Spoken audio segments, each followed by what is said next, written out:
There is an infamous haunted covered bridge where I grew up. It has been said that if you stop halfway on the bridge, shut the engine off, hit the lights, and roll down your windows, you can hear moaning and groaning of the dead coming from the creek that's beneath the wooden structure. It has been said that many bodies have been found in pieces in the water. Another story is that the trees that lead up to the bridge were used for hangings, and then the bodies would be dumped into the creek. Flash forward to the night before Halloween 2006, and I'm joyriding with a few friends.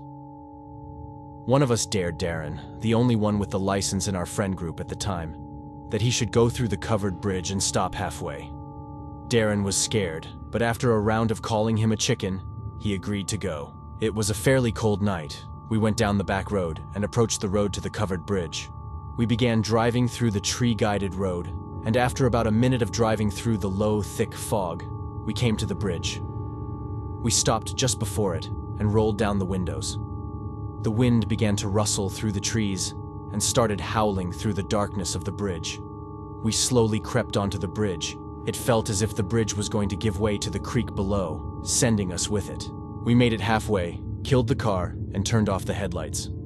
We sat there in the darkness, all scared, waiting for the moaning and groaning to start. We began to hear what sounded like large objects being slammed into the water below us. Over and over again, large splashing sounds were heard. At this point, Darren had enough, and Jake and Chris had to physically stop Darren from letting out a yell so we could continue to listen to what was happening. Suddenly, a large gust of wind howled through the bridge, followed by faint groans and pleas for help. We stared at each other with fear and excitement all rolled into one. Darren immediately turned on the lights, slammed the car into reverse, and in seconds, we were out of the bridge. He whipped the car around, and we began speeding back down the tree-guided road. We all looked back, expecting to see something or someone charging out from the covered bridge that would explain those sounds.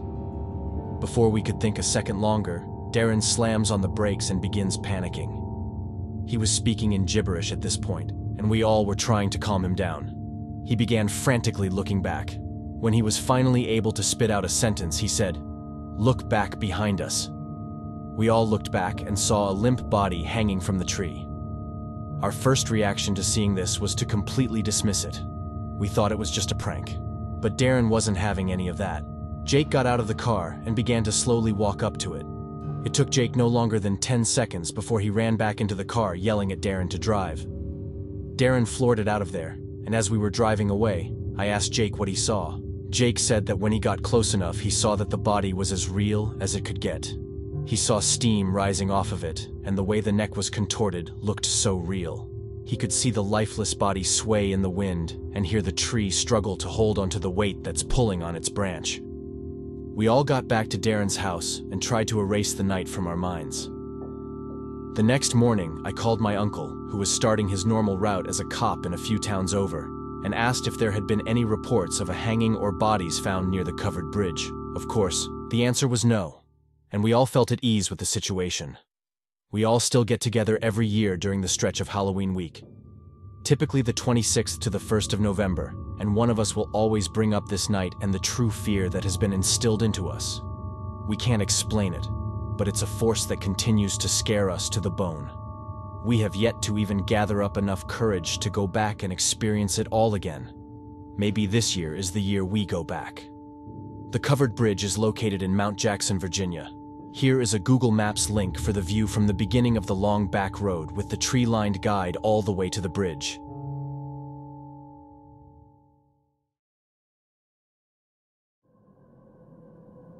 When I was really little, my parents would let me stay up late on the weekends and watch TV until I fell asleep. I really loved these times, and I would stay up later than anybody else just because I could. It was the night of Halloween, and it was way past the time of anyone trick-or-treating, and I was almost asleep on the couch when I heard a noise on our front porch. It was the sound of our old-fashioned porch swing moving back and forth. I was a little scared, so I crept toward the bay windows of my living room and peeked out towards the porch. Sitting on my front porch swing was an older woman, probably in her 50s, wearing nothing but a nightgown, covered in blood and holding a huge kitchen knife. I flipped out immediately and ran screaming into my parents' room, but was too terrified to form words. My parents saw that I was upset, but when I finally was able to tell them what I saw, My dad got really angry and told me that it was just a dream and to go back to bed. I refused and kept crying and screaming until he had had enough and snatched my arm and dragged me toward the front door to prove that nothing was there. I kicked and screamed all the way, trying to make him stop, but he kept pulling me.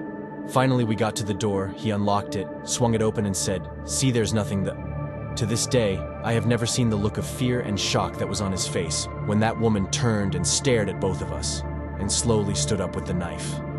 My dad slammed the door shut and got my mom to call the police while he went and got his gun. He went back to the door with a 12 gauge and cracked the door enough to stick the barrel out. He asked her what she was doing, and she said, "Somebody killed my husband, but it wasn't me." My dad told her that the police were coming and she freaked out, grabbed the knife and walked away. The police found her 15 minutes later trying to break into one of our neighbors' houses. I never slept in the living room again, and to this day the photographic picture of the woman still haunts me, and I am reminded every Halloween.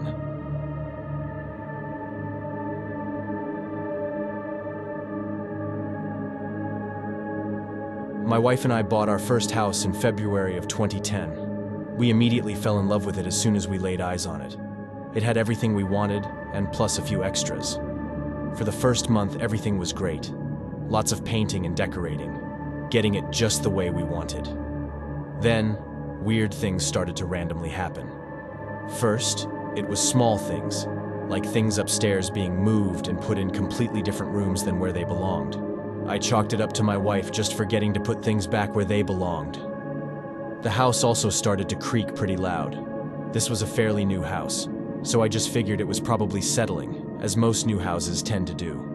On Halloween night of that year, my wife and I were preparing dinner in the kitchen. Our stairs sit right next to the kitchen entrance, so any noises upstairs were clearly audible into the kitchen. I turned off the water at the sink, and as soon as I did, we both heard a cough.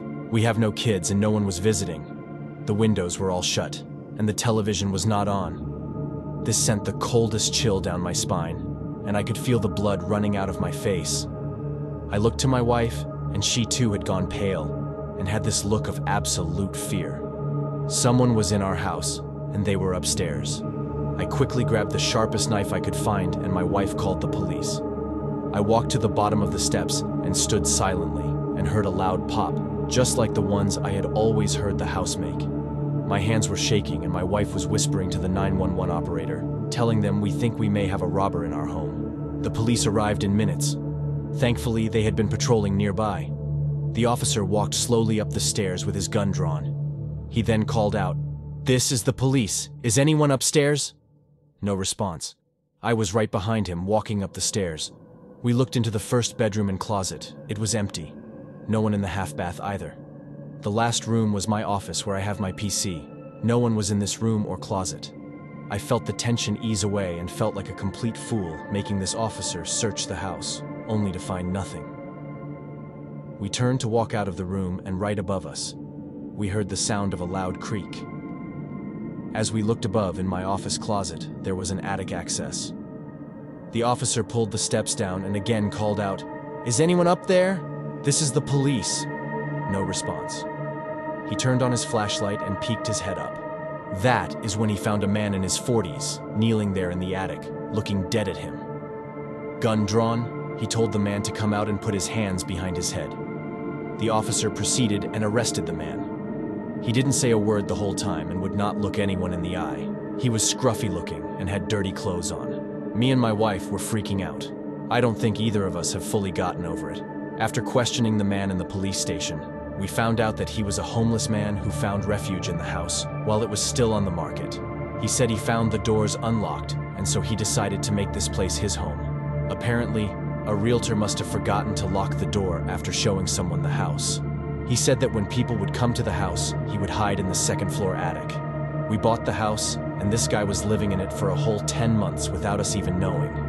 It really freaks me out still just thinking about it. And to this day, I wake up in the middle of the night when I hear any sort of creak.